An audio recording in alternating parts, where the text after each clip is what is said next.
Hi, Duncan. How are you doing? I'm all right. Thank you very much indeed. I wanted to ask you to share your thoughts about how a transpersonal leader operates in the political sphere, because we've seen some, let's just say, very varied political leaders in the past year or two, when you go from Zelensky on the one hand to perhaps Trump on the other hand, and every shade in between. So tell me a little bit about what one could expect from a transpersonal leader in the political arena. Well, I think it's first of all important to say that there are no perfect political leaders. Let's be honest about it. And they have to deal with very difficult situations and are often driven by those situations themselves. But I think in principle, the whole practice of politics, of public policy, is about understanding the needs of others more than yourself, really.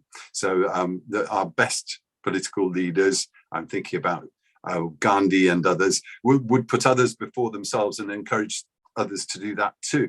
So they bring out the best in people. So that sense of empathy and understanding of what life is like for others, I think, is terrifically important for a good political leader, actually. And that means also being able to see beyond your own faction or party. So often we think of politics in terms of party politics, but the greatest leaders, I think, can transcend that and think about what's in the interest of the country, the world, rather than just their own grouping.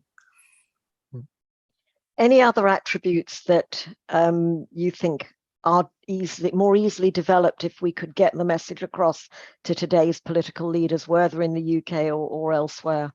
Well, actually, there's one. An important part of politics is getting the message across. Exactly that. So they have to be great communicators. And I've always found that the most talented communicators are those who have that natural empathy and understanding of their audience. And so I think that too is an important trait. But there's a very heavy demand on politicians, I think, to base their work on values. So actually being strongly ethically driven is incredibly important. And we can all think of times when those ethics come under strain. They face some of the most difficult situations in society.